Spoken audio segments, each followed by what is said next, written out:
garantir l'accès aux soins de santé essentiels et de qualité à toute la population togolaise, une vision portée par le président du Conseil, son Excellence M. Foriso Zimnania Singbe. Dans sa démarche vers l'assurance maladie universelle, l'État togolais a mis en place depuis 2011 le régime obligatoire d'assurance maladie pour les agents publics et assimilés, marquant ainsi la première étape vers la couverture maladie universelle au Togo. La gestion de ce régime, confiée à l'Institut national d'assurance maladie INAM, a permis de poser les bases solides pour élargir la couverture santé à toutes les couches de la population. Fort de plus de 10 ans d'expérience, l'État togolais a franchi un nouveau cap avec la loi numéro 2021-022 du 18 octobre 2021 instituant l'assurance maladie universelle AMU. Pour une mise en œuvre rapide et efficace, la gestion de l'AMU a été confiée à INAM et à la CNSS avec des cibles bien définies. Aujourd'hui, INAM prend en charge les fonctionnaires et agents de l'État, civils et forces de défense et de sécurité, les agents des collectivités territoriales, des établissements publics et des personnes morales de droit public, les membres des institutions de la République pour la durée de leur mandat, les retraités du secteur public, les personnes et ménages vulnérables. Nous offrons à nos assurés un service de qualité de proximité. Nous sommes désormais AMU INAM. Se soigner n'est plus un souci. Pour plus d'informations, contactez-nous au 82 20.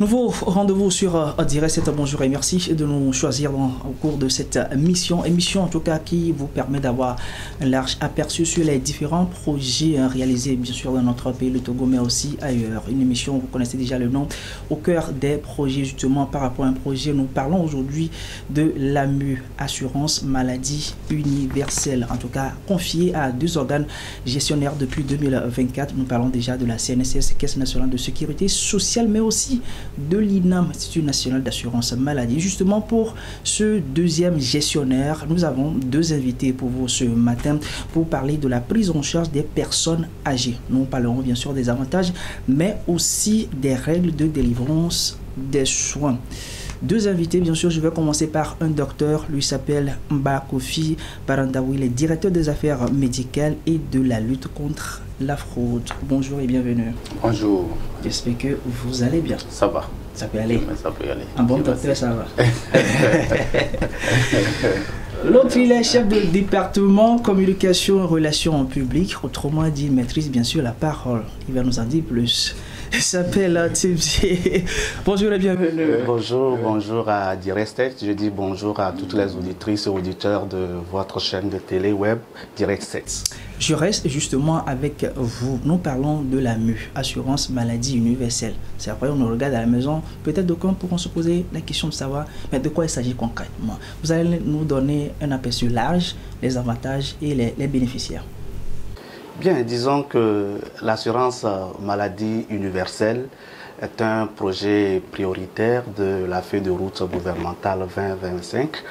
Et cette assurance maladie, en axe 1, on dit renforcer l'inclusion et l'harmonie sociale. Donc, disons que l'assurance maladie universelle s'inscrit dans cette feuille de route gouvernementale.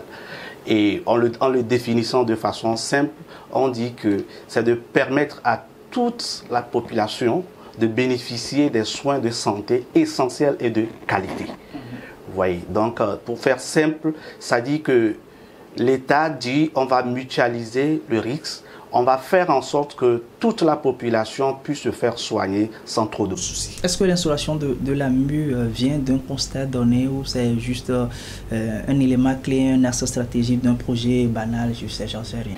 Non, c'est un constat parce que bien avant l'avènement de l'assurance maladie universelle et bien aussi, il faut noter aussi que l'assurance maladie obligatoire a commencé en 2012 et c'était les premiers pas vers l'assurance maladie universelle. Bien avant ça, il est à constater que la plupart de la population pour se faire soigner avait des difficultés. Donc c'était un paiement direct, c'est-à-dire quand vous allez à l'hôpital, vous êtes obligé de payer 100% de votre propre poche. Il n'y avait pas un mécanisme pour vous soutenir et dire que quand je n'ai pas de moyens, je puisse aller me faire soigner même à moindre coût. Donc c'est ce constat qui a amené les premiers responsables du pays à mettre en place un mécanisme qui est l'assurance maladie universelle. Alors, qui est bénéficiaire? Je suis là, je peux bénéficier directement ou voilà, il y a une sélection à faire? Oui, disons que l'assurance maladie universelle, comme le nom l'indique, universelle, ça dit que toute la population togolaise, même les étrangers résidant réglementairement sur le territoire togolais, peuvent bénéficier de l'assurance maladie universelle. Cependant, il faut mettre une précision, ça dit qu'elle est mise en place de façon progressive et graduelle. Je n'ai pas vraiment compris. Progressive et graduelle, c'est-à-dire, est-ce qu'on peut expliquer un peu? Progressive et graduelle parce qu'on a commencé par les agents publics et assimilés. Après plus de 10 ans, on est passé avec le secteur privé. C'est-à-dire que le privé formel, ceux qui travaillent dans les institutions, ceux qui travaillent et qui sont payés par une entreprise, c'est-à-dire que les privés. Vous voyez, fonctionnaires, après les fonctionnaires, on est parti au secteur privé. Donc c'est progressif. Et très bientôt, le secteur informel et ensuite on ira graduellement vers les grappes de population, les couches assez constituées pour aller à l'assurance maladie de façon totale. Si je dis graduellement, parce que quelqu'un aujourd'hui, le mécanicien qui est assis se pose là la question, mais on dit que c'est pour tout le monde. Pourquoi moi je ne suis pas dedans? C'est pour le passer le message lui dit, l'assurance maladie arrive, c'est pour bientôt. Oui, juste une petite patience, ça va arriver. Ça va arriver. Et d'accord. Souvent, on parle d'AMU ici, mais on met un tiret, on met AMU et puis INAM. Alors, quels sont les bénéficiaires qui relèvent concrètement de AMU, INAM? C'est quoi la différence? Oui, comme tu l'as introduit pour commencer, la gestion de l'assurance maladie universelle a été confiée à deux organismes. La Caisse nationale de sécurité sociale et l'Institut national d'assurance maladie. D'où AMU, INAM et AMU CNSS. Donc c'est une seule assurance maladie universelle, mais c'est deux organismes gestionnaires. Alors quand on se retrouve avec AMU INAM, l'AMU INAM gère l'assurance maladie pour le compte, n'est-ce pas, des fonctionnaires, des agents de l'État, vous voyez, les retraités civils et militaires, et aussi les vulnérables, les personnes vulnérables aussi font partie pour le titre de l'assistance médicale. Assistance médicale, voilà. Alors, c'est vrai, vous parlez de retraités, vous avez fait sortir le mot parce que le thème même parle des personnes âgées, en fait. Oui. D'abord, je veux cette petite nuance. Personnes âgées. Oui. Retraités. Oui. Est-ce qu'il n'y a pas une nuance? Retraité, c'est que vous avez fini votre travail. Oui. C'est ça. Mais personne âgée, mais qui n'est pas aussi retraité, peut-être qu'il n'a pas vite commencé. Oui, il faut dire que généralement, le vocable personne âgée, dans ce contexte, c'est 60 ans et plus. Et comme ça coïncide avec la retraite est plus ou moins 60 ans, plus ou moins, je dis bien 60 ans, c'est pourquoi on prend le vocable de personnes âgées. Et vous savez que quand on rentre dans la catégorie des personnes âgées, on peut encore les scinder. Il y a personnes âgées de type 1, personnes âgées de type 2, 70 ans et 80. Donc à partir de 60 ans en allant, c'est eux que nous considérons comme personnes âgées. Et comme la majorité se retrouve dans ce groupe, c'est pourquoi nous parlons des retraités se trouvent dans ce groupe, nous parlons de personnes âgées. Ils sont combien au total aujourd'hui, pris en charge, ces personnes âgées-là? Ils sont un peu plus de 54 000. Un peu plus de 54 000, ce qui représente en pourcentage du nombre total des assurés ou des bénéficiaires de l'INAM, ça représente 10,5%. 10,5%. Docteur, vous voulez réagir d'abord sur ces questions préalables, des compléments? Oui, des compléments. Merci M. Thémier pour les réponses données. Je reviens un peu sur l'assurance maladie universelle pour dire que l'assurance maladie universelle a des principes. Donc, comme on le dit, le premier principe, c'est la solidarité. C'est très important. C'est la solidarité. On est solidaire en quoi? on est solidaires entre nous pour que nous puissions gérer nos problèmes financiers liés à la maladie. Il y a la mutualisation des risques. Donc c'est toujours dans cette notion de solidarité. Nous mutualisons nos risques pour pouvoir se soigner. C'est-à-dire c'est ceux qui sont malades qui iront aux soins. Donc l'assurance maladie, c'est comme une tontine. Nous cotisons, nous mettons l'argent dans une cagnotte, mais c'est quand tu es malade que tu en bénéficies. Il n'y aura personne qui viendra prendre de l'argent à la fin du mois pour dire que c'est moi qui prends. Non. Donc ceux qui sont bien portants soignent ceux qui sont malades. Nous allons parler des règles tout à l'heure, voilà. De ce, parce que souvent on te dit, bon, puisque vous cotisez, lorsque vous tombez malade, allez directement et vous prenez. Est-ce que c'est comme ça se fait? J'en sais rien, mais tout à l'heure on va en parler. Et justement par rapport à ces personnes âgées, vous venez de donner le chiffre, monsieur Tébié, vous avez parlé de 10, et quelques pourcents. D'accord. Sauf que il y a une petite jalousie entre griffes. On dit c'est eux qui tirent le meilleur de profit, en tout cas, de l'AMU, même si ces personnes âgées sont minoritaires. Pourquoi on dit c'est elles, ces personnes-là, ces couches? Oui, pourquoi c'est eux qui tirent le meilleur profit de l'assurance maladie universelle? Il faut dire d'abord que l'âge,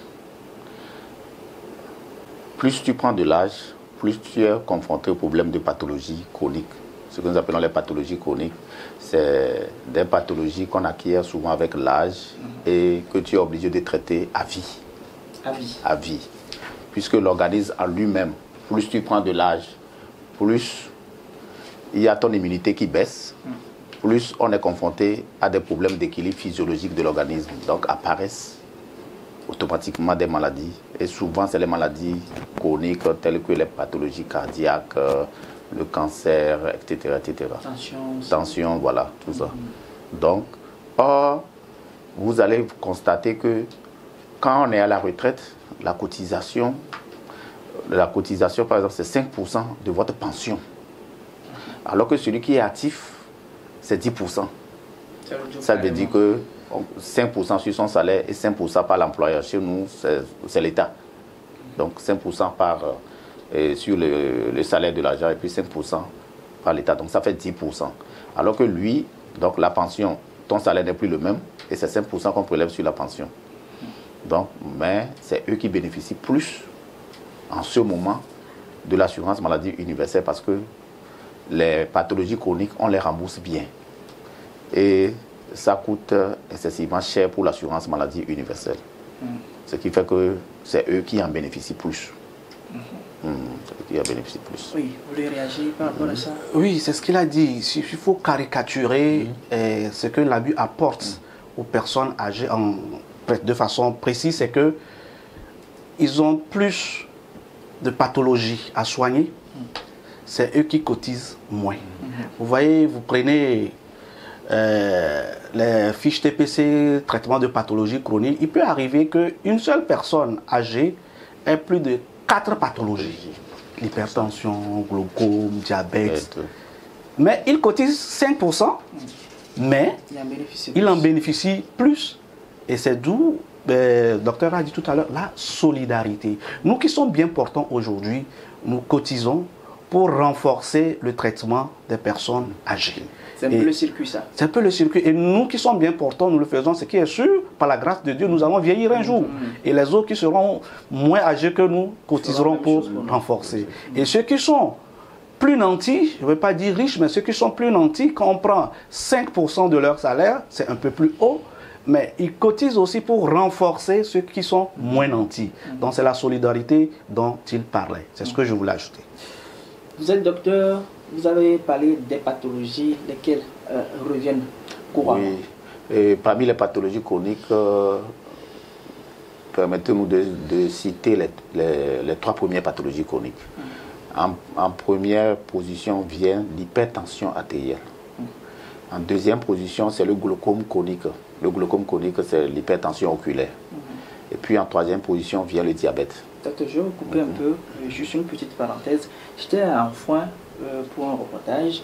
C'est dans le cadre, bon, ça dit que il y a un terme utilisé que j'oublie un peu, mais c'était pour l'ophtalmologie, c'est-à-dire que pour la consultation oculaire, bon, s'il y a lieu, continuer avec la chirurgie.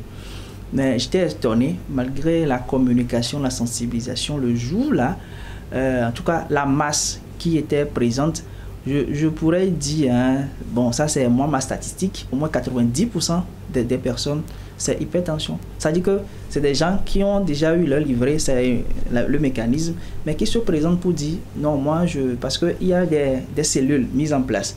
Et quand on les dirige, disent non, que ce n'est pas pour les yeux, mais c'est pour hypertension. Bon, je me suis posé la question, mais vous avez eu l'info quand même. Mais pourquoi vous venez pour vous faire consulter autrement, alors qu'en réalité, on vous a dit c'est une consultation, voilà, pour vos yeux. Et il me dit, parce que j'avais fait une interview dans ce sens-là, il me dit, ah, bon, c'est une personne âgée, dame me dit, ah, mon fils, moi, ce dont moi je souffre là, c'est hypertension. Bon, elles-mêmes disent, attention, on elle avait un peu. Mais vous avez encore parlé de ça. Faites-nous, je ne sais pas, pourquoi est-ce que ça revient comme lorsque, je ne sais pas, est-ce que ça c'est dû à quelque chose? Pourquoi chaque fois on en parle d'hypertension lorsqu'on atteint un certain nombre d'âge? Aujourd'hui, ce qu'on constate encore plus, c'est que on dit les personnes âgées, mais vous allez voir, l'hypertension aujourd'hui atteint les sujets jeunes. Hein. Un sujet de la trentaine qui fait hypertension, même avec des complications, accidents vasculaires, cérébraux, tout ça. Donc, c'est un problème de santé publique, l'hypertension artérielle. Dans la littérature, on dit que cette hypertension artérielle est plus fréquente dans la race noire que dans la race blanche. Donc nous avons déjà ce facteur de risque qui est là. Mais c'est naturel, c'est inné. Mais la question qu'il faut se poser aujourd'hui, ça atteint de plus en plus les sujets jeunes. Est-ce qu'il ne faut pas revoir notre mode de vie, surtout l'alimentation? Ça, c'est la question qu'il faut se poser. Mais il faut signaler qu'au ministère de la Santé aujourd'hui, il y a une division qu'on appelle les maladies non transmissibles qui s'en occupe. Puisque vous avez tout à l'heure dit que c'est ces personnes âgées qui bouffent un peu plus, je vais utiliser le thème terre à terre, hein, le budget, hein, parce que c'est des personnes qui cotisent moins, mais avec ces pathologies-là, voilà, ils prennent la part belle du budget. Ne faut-il pas couper peut-être le problème à la racine pour que ça n'empiète pas sur le budget, monsieur Tébié? Oui, vous avez raison. L'assurance maladie universelle aussi s'occupe de la prévention et de la promotion de la santé. Ce n'est pas que rembourser les frais de soins aux personnes. Donc ça veut dire que l'INAM en fait. Nous avons beaucoup de capsules que nous faisons, beaucoup d'émissions, mais je comprends que la mayonnaise n'a pas encore prise. Donc, il y a l'information pour la prévention, la promotion de la santé que les organismes gestionnaires font pour amener la population à changer de comportement afin de ne pas être exposé à ces maladies chroniques dont nous parlons. Donc c'est aussi un volet du métier de l'assurance maladie, la prévention et la promotion de la santé. Docteur, j'avais ouvert une parenthèse, maintenant je la referme, je reviens sur les pathologies chroniques. Voilà, vous avez commencé par les citer, vous pouvez poursuivre votre développement, surtout nous dire quel pourcentage ces pathologies-là occupent dans le traitement. Oui, les pathologies chroniques occupent 32%. 32% par rapport à notre remboursement total de prestations. Donc vous voyez que c'est énorme. 32% dans la prise en charge. 32%. Et quand nous prenons les trois pathologies que je viens de citer, l'hypertension artérielle, le glaucome chronique et le diabète, les trois occupent 80% de remboursement par rapport à toutes les affections de longue durée. Seulement les trois? Les trois. 80%. Voilà. De toutes les affections de longue durée que nous remboursons. C'est énorme. C'est énorme. Moi, je vais juste qu'on ait un petit tableau. Nous avons dit tout à l'heure que les personnes âgées assurées à l'INAM représentent environ 10,5%. Mais le docteur vient de nous dire que en remboursement, le poids est de 32%. Vous voyez, en nombre, ils sont à peine 10,5%, mais ils coûtent 32% par rapport à toute la population INAM assurée. Vous voyez, donc c'est là où vraiment l'assurance maladie est une réponse aux difficultés que les personnes âgées ont à se faire soigner de façon particulière, mais la population assurée aussi, c'est une réponse pour toute la population assurée, mais particulièrement pour les personnes âgées, vraiment, l'assurance maladie vient apporter une solution. Vous voyez, imaginez que ces personnes âgées qui ont plusieurs pathologies, lorsque on fait le point des médicaments à acheter, ils se retrouvent parfois, je parle sous le contrôle de docteur, 40 000, 50 000 par mois. Et s'il n'y avait pas l'AMU qui les couvrait, ça devait être très compliqué, franchement. Surtout que la nuit, ça vous arrive, ça tombe sur vous comme ça, vous ne savez pas quoi faire, la poche elle est vide. Si ça vous a une fois arrivé, vous saurez de quoi je parle. Alors, j'avais posé la question au début, je reviens là-dessus. Je suis là, je suis assuré, ou je suis une personne. Mais je fais quoi? Est-ce que je me lève parce que je suis assuré AMU? Je vais, voilà, on me consulte. C'est à l'INAM on consulte. Quelles sont les démarches jusqu'à l'obtention d'un médicament? Ok, il faut. Cette partie, je crois, va aider beaucoup les personnes âgées à se faire soigner de façon facile. Alors, lorsque vous êtes une personne âgée et que vous êtes assuré à l'INAM, AMU-INAM, qu'est-ce que vous faites? Ça veut dire que vous disposez déjà des outils de prise en charge, notamment ta carte. Pour aller, actuellement, il n'y a plus de carnet INAM. Quand vous avez votre carte, il suffit d'aller à l'hôpital lorsque vous ne vous sentez pas bien. Vous voyez déjà. Directement. Okay. Donc, depuis le 1er janvier 2025, les feuilles de soins sont mises dans les formations sanitaires conventionnées.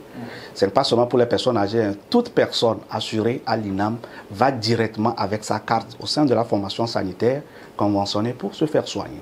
Alors quand on revient dans le cas des personnes âgées, arrivé naturellement, la personne âgée fait son circuit de patient au sein de la formation sanitaire. D'abord, elle se fait consulter par un médecin. Le médecin pose son diagnostic. Il peut-être demande les analyses, naturellement dit les analyses et tout ce qu'il y a autour. Et lorsque tout ceci, les résultats sont réunis, le médecin dit, bon, ok, vous souffrez par exemple de l'hypertension. Après diagnostic et résultat des analyses, le médecin dit, trouve que c'est de l'hypertension artérielle. Alors, il faut le mettre sur un médicament. C'est ces médicaments nous appelons les traitements de pathologie chronique. Maintenant, il prend une fiche TPC, ou bien si c'est un médicament entente préalable, une demande d'entente préalable. Donc, il fait la demande. C'est le prescripteur qui fait la demande pour le compte de l'assuré INAM. Vous voyez? Maintenant, met ensemble cette demande, renseigne bien. Le docteur va revenir sur ça, les éléments pour renseigner le numéro, le code INAM, les codes de formation sanitaire, n'est-ce pas, la pathologie, ainsi de suite. Et si c'est une entente préalable, remet la demande à l'assuré INAM. L'assuré INAM, pour acheter ces médicaments, si ce n'est pas un traitement de pathologie chronique, se rend directement dans la pharmacie, au sein de la pharmacie, pour acheter ces médicaments avec la demande plus les documents. Maintenant, le pharmacien envoie la demande qui a été établie par le prescripteur à un médecin conseil de l'INAM qui analyse, voir si tous les critères sont remplis. Le docteur pourra revenir sur tous ces critères et donne son accord. Renvoie maintenant la réponse par WhatsApp. C'est le lieu de dire que pour les ententes préalables, on n'a pas forcément besoin de venir au siège de l'INAM ou à la délégation de l'INAM. Il y a des numéros sur lesquels les médecins les connaissent, les numéros, ils envoient ça par WhatsApp. Et maintenant, le médecin qui a traité dans l'accord renvoie et il est servi à la pharmacie. Si c'est une fiche TPC, si c'est un traitement de pathologie chronique, c'est la même chose qui se passe, que ce soit par voie électronique ou si le patient, personne âgée veut, il peut venir à l'INAM. Mais de préférence, ça se traite par voie électronique. Vous voyez le circuit à peu près. Maintenant, le médecin pourra nous dire les conditions et puis les caractéristiques. Justement, nous restons sur ces documents-là dont on venait de faire cas. Parfois, on parle même d'attestation. Oui. Revenez-nous un peu sur les critères. Et moi, j'avais une question au préalable, je ne sais pas si je peux la poser, parce que vous avez déjà parlé de patients avant de faire référence aux personnes âgées. Bon, si vous le permettez, je reviens un peu en arrière. Je suis un patient à Muinam. Oui. J'ai dit quelque chose, je me rends dans un centre de santé avec ma carte. On me prend en charge totalement et gratuitement, ou comment ça se fait? Oui, puisque on peut se poser. Oui, c'est vrai, c'est vrai. Je disais tantôt que c'est de permettre, l'AMU a été mise en place par les plus hautes autorités pour permettre à la population d'avoir un meilleur accès aux soins de santé essentiels de qualité. Alors, ça veut dire que quand vous arrivez, l'assurance maladie a de ses règles. Vous n'arrivez pas comme ça et puis on vous prescrit, vous sautez. L'une des règles, c'est que, comme vous parlez des tarifs, c'est qu'il y a une liste des médicaments remboursables, il y a une liste aussi des actes et des médicaments remboursables. Dans cette liste, il y a les tarifs qui sont fixés. C'est-à-dire que pour la consultation, je dis de n'importe quoi, si c'est 5 000 francs, vous payez 20% et IDAM rembourse 80% à la formation sanitaire qui vous a reçu. Si c'est les médicaments, c'est la même chose aussi. Toujours, c'est 20% du prix base de remboursement. Est-ce qu'il y a une cellule dans les centres de santé où il y a une cellule destinée peut-être à l'INA? Quand vous arrivez, on vous dirige peut-être vers ce service-là pour ceux-là qui ont la carte INAM, ou c'est ouvert? Je n'ai pas compris. Alors, c'est-à-dire que je vais dans un hôpital tout à l'heure, comme j'ai la carte INAM, on me dit non, que bon, la carte INAM, là, c'est ici, on prend soin de ceux qui ont la carte INAM. Bon, est-ce que c'est comme ça ou c'est tout? Non, ça dépend de l'organisation de la formation sanitaire. Ça dépend de l'organisation. Dans certaines formations sanitaires, pour faire vite, ils ont créé des guichets INAM, comme dans les pharmacies. Et il faut aussi dire que nous avons des bureaux de liaison dans toutes les formations sanitaires à forte fréquentation, notamment les CHU, CHR et certains CHP. Quand vous avez besoin d'informations, vous pouvez vous rendre là pour avoir des informations. Donc ça dépend de l'organisation. D'accord. Docteur, revenons un peu sur l'attestation des pathologies chroniques, les démarches à suivre, les critères concrètement. Oui. Donc l'attestation des pathologies chroniques, il faut dire que c'est un type d'entente préalable. Voilà. C'est un type d'entente préalable. Quand nous disons entente préalable, nous disons que c'est un accord. C'est un accord que délivrent les organismes de gestion à un prescripteur AMU pour la prise en charge d'un bénéficiaire AMU. Donc, c'est régi par des règles. Donc, il y a des actes qui sont soumis à entente préalable, des médicaments qui sont soumis à entente préalable. Donc, dans le cadre du TPC, par exemple, c'est des médicaments de pathologie chronique. Donc, lui, on lui a réservé un traitement spécial. Comme c'est un traitement à vie, nous avons une fiche que nous appelons une fiche d'identification TPC, un traitement de pathologie chronique, qui est disponible en ligne, disponible dans les formations sanitaires partout. Dès que le diagnostic est fait chez une personne âgée, cette personne souffre d'hypertension artérielle, cette personne souffre de glaucome, souffre de diabète, etc. Le prescripteur prend cette fiche-là, elle la remplit. Donc, on donne l'identité du malade, l'identité de la formation sanitaire, le code de l'affection de longue durée dont il souffre. On prend les constantes pour l'examen général, on contrôle sa tension, la température, etc.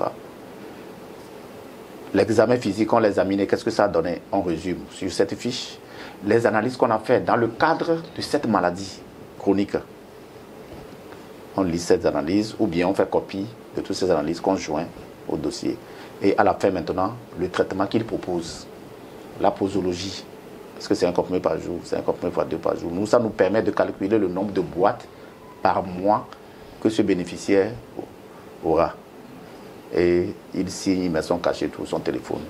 C'est un circuit que vous décrivez ici, mais pourquoi ces documents sont-ils nécessaires pour le traitement de certaines pathologies en fait? Pourquoi? Un document vraiment important parce que quand vous voulez prendre quelqu'un en charge à vie, il faut s'assurer que le diagnostic a été déjà bien posé. Ça, c'est le premier bien fondé de TPC. Ça. Il y a le problème de coût des prestations, comme on l'a dit tout à l'heure. C'est des pathologies qui représentent en 2% des prises en charge. C'est énorme. Donc il faut s'assurer que cette personne est bien porteuse d'hypertension artérielle pour commencer. Il faut s'assurer que tout a été fait dans l'art médical. Est-ce que ce qu'on a demandé comme examen, est-ce que ça a été bien fait? Vous voyez? Est-ce que le traitement qu'on a mis, parce que nous avons des protocoles thérapeutiques que nous connaissons tous, est-ce qu'on a suivi les règles de prescription? Ça. Et nous, en assurance maladie, est-ce que c'est efficient? C'est très important. La molécule qu'on a choisie, y a-t-il pas une autre molécule mieux et sur le plan coût qui peut être moins cher par rapport à cette molécule qu'on a prescrite pour notre assuré? C'est un contrôle minutieux. C'est un contrôle minutieux que nous faisons. Vous voyez? Donc, quand cette demande arrive chez nous, nous étudions, le médecin conseil l'étudie, donc nous parlons de conformité, nous parlons de la pertinence du dossier. Donc, j'ai parlé de l'efficience, le coût par rapport à l'efficacité du traitement. Donc, nous voyons tous ces contours et nous sommes arrivés même à appeler le médecin traitant pour discuter avec lui, pour trouver,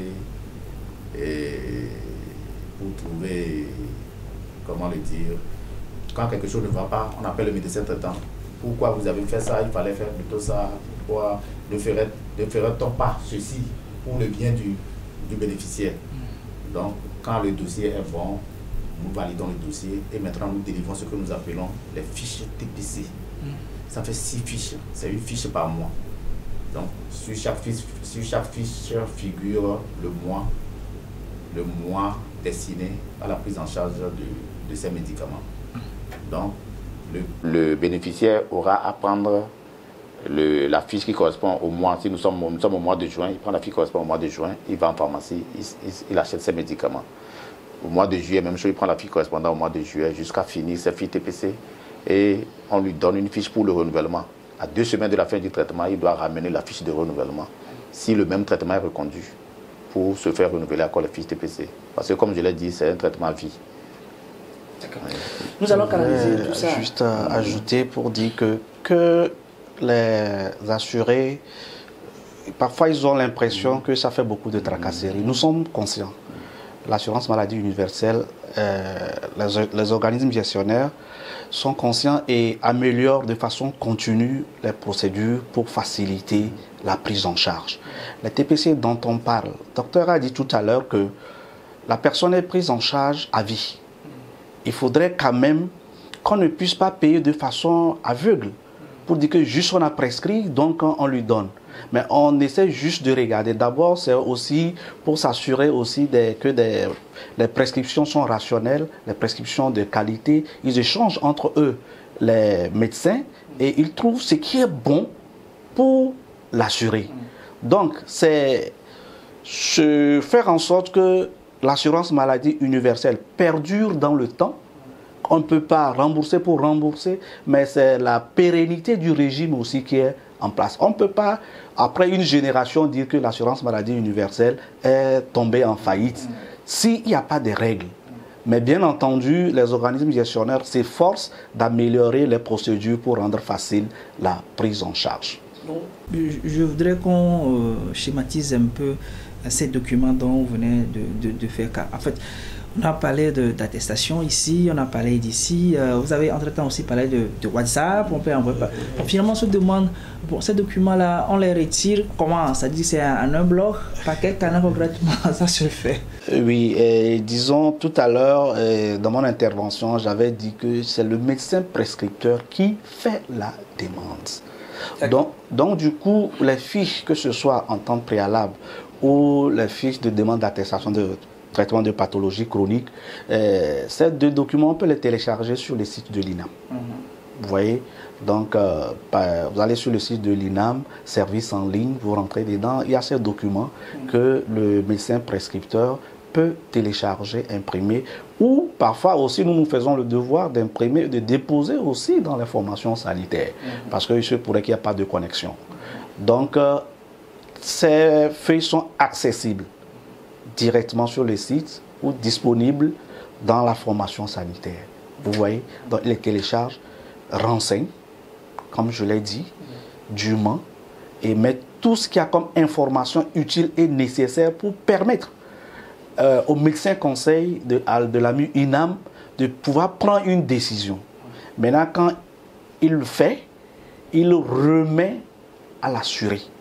Maintenant, l'assuré se rend, si c'est à la pharmacie directement, si ce n'est pas un TPC. Si c'est un TPC, c'est qu'il doit passer par l'INAM. Ou le médecin aussi peut envoyer directement sur WhatsApp à travers un numéro.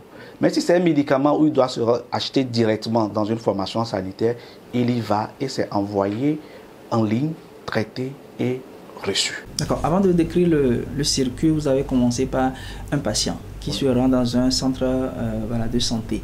Bon, par nos observations, nous, vous le savez, on vous rend visite. Oui, bien sûr. D'accord. Ben, on voit des personnes arriver à l'INAM au niveau des guichets. On ne sait pas trop comment ça se passe. Parfois, ces personnes-là repartent avec des fiches ou quelque chose. Mais on ne sait pas que... Moi, je ne sais pas si c'est à bas de ce circuit-là. C'est la finalité, c'est de passer à l'INAM en ce moment. Bon, qu'est-ce qu'on vient faire concrètement au niveau des guichets? Et voilà, comment ça se passe jusqu'on arrive au guichet? Je suis déjà passé par l'hôpital avant d'arriver ici, ou comment on fait au niveau de l'INAM? Oui. Bon, il faut dire qu'il y a beaucoup de guichets. Quand nous commençons par le début, c'est-à-dire que celui qui est assuré à MUINAM doit se faire immatriculer. Donc nous avons les guichets d'immatriculation. Voilà. Où vient déposer les dossiers pour l'immatriculation et on lui fait sa carte d'immatriculation. Maintenant, nous avons les guichets de prestation. Donc, c'est au niveau des guichets de prestation que se fait les ententes préalables et les TPC.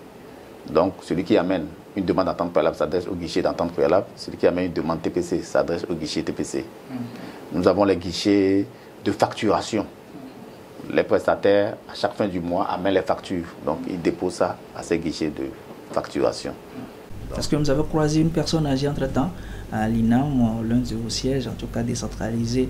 Lui nous a dit que l'étape finale, c'est la pharmacie. Autrement dit, on vient de lui servir et la personne veut se rendre à la pharmacie comme ça pour l'achat. Donc vous venez de décrire un circuit que moi je ne maîtrise pas. Comment se fait-il qu'après le guichet, l'étape finale, c'est la pharmacie? C'est pourquoi j'ai posé cette question. Ah, ok. Après le guichet, il a les fiches TPC. Les 6 fiches dont il a parlé. Voilà, il a les fiches TPC. Nous, on lui a délivré, on s'est accordé avec le médecin prescripteur, on dit c'est bon, il a besoin de ces médicaments, on lui donne la fiche TPC, on lui explique. Donc, nous sommes au mois de juin, avec la fiche de mois de juin en pharmacie pour aller vous procurer des médicaments. Voilà, donc là, il va à la pharmacie lui sert les médicaments, lui retire la fiche TPC du mois correspondant que lui doit nous facturer à la fin du mois. Voilà, c'est comme ça se fait. Docteur, vous êtes permanemment en contact avec les patients, surtout avec les personnes âgées. Elles sont toutes satisfaites ou il y a quand même quelques bobos qu'on peut relever? Les personnes âgées sont très satisfaites par l'AMU, par les prestations de l'AMU INAM. En témoigne, quand vous demandez leur avis, ils sont très satisfaits. Ils parlent bien de l'AMU INAM. Voilà. Donc, il y a les témoignages par-ci, par-là que nous avons. Ils parlent bien de l'AMU INAM. Ils sont satisfaits. Moi, je voulais dire que moi, il m'est arrivé parfois de rencontrer plusieurs. Il y a une personne âgée qui a dit un jour que si l'assurance maladie universelle n'existait pas, il fallait l'inventer. Parce que et puis la personne parlait avec émotion. Entre-temps, avant l'assurance maladie universelle, comment cette personne dépensait? Il y avait cette personne et il y avait son épouse. Les deux sont sous traitement de pathologies chroniques dont on a parlé. Vous voyez, à la fin du mois, il lui était très difficile de pouvoir honorer, n'est-ce pas, les ordonnances des deux personnes au sein du foyer. Mais il dit qu'avec l'AMU, l'assurance maladie universelle, ça lui a permis maintenant d'acheter et d'observer la prise des médicaments. Donc il n'y a plus de rupture. On n'abandonne plus le traitement par faute ou par manque d'argent. Vous voyez, c'est l'un des avantages pris. Vous me permettez de poser une question en même temps par rapport à ce que vous avez dit. Je suis assuré à MU, hein, mais peut-être ma femme non, mes enfants non. Est-ce que grâce à ma carte, c'est toute la famille qui est prise en charge ou comment? Non, il faut dire que là, si nous prenons le cas des personnes âgées, si c'est votre épouse, qu'est-ce qui prouve que c'est votre épouse? C'est que vous avez fait légalement le mariage. Donc il suffit juste de déclarer que c'est mon épouse et aussi, elle est prise en charge. Même sans être... Non, bien sûr, bien sûr. Celui qui cotise a le droit de faire bénéficier encore 5 personnes de sa famille. Okay. Son épouse et 4 enfants. Ça fait 6 personnes. Et les enfants sont pris en charge jusqu'à l'âge de 21 ans. 26 ans, si au-delà de 21 ans, l'enfant est encore à l'école où il est apprenti. Voilà, donc ça fait 6 personnes dans le ménage. Cette personne âgée fait bénéficier son épouse. Généralement, quand c'est une personne âgée, les enfants sont au-delà de 26 ans. Donc, du coup, c'est cette personne et sa femme ou son épouse. Donc, il suffit que cette personne déclare avec l'acte de mariage, plus les documents qui sont requis, il n'y a pas de souci. Les deux sont pris en charge. Nous arrivons comme ça à la fin, bien sûr, de cette émission qui vous a vraiment permis de comprendre d'abord l'AMU.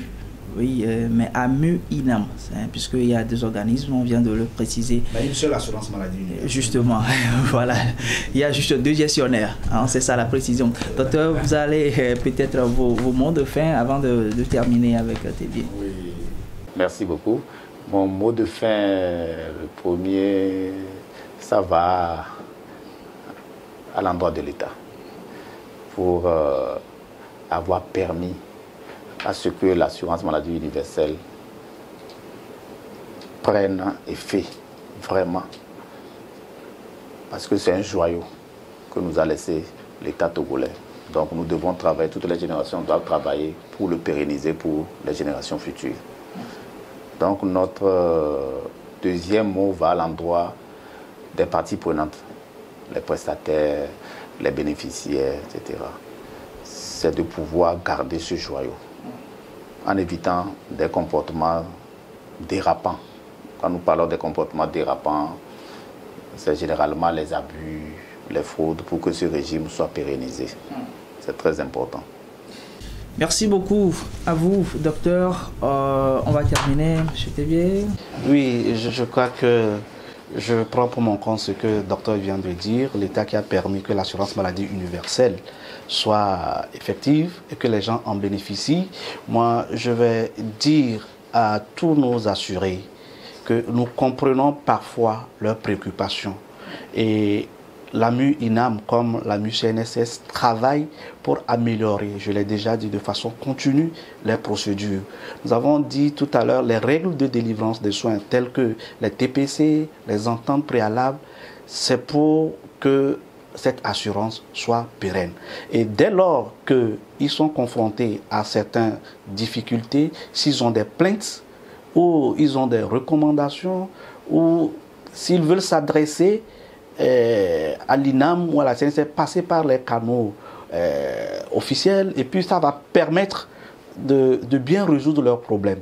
Nous sommes là, nous sommes ouverts, nous sommes dans une amélioration, une démarche continue pour améliorer la qualité des soins à tous les usagers de l'assurance maladie universelle. Merci à vous. C'est bien, on rappelle que vous êtes le chef du département en communication et puis relations publiques. Nous étions aussi avec l'autre invité qui est Dr Mbakofi Barandaro, directeur des affaires médicales et de la lutte contre la fraude. Nous avons parlé bien sûr de la prise en charge des personnes âgées avantages, mais aussi les règles de délivrance des soins. J'espère que vous avez appris énormément à travers cette émission. Mais si vous avez des zones d'ombre, vous savez comment nous joindre. Nous avons nos différents canaux, même sur YouTube. Vous pouvez laisser vos commentaires. Si c'est nécessaire, il reviendra ici pour vous donner encore plus d'explications. Merci de nous avoir suivis. On dit merci quand même au réalisateur du jour, Samson Kobi, puis Priska Koudi. Allez, on se dit à très bientôt.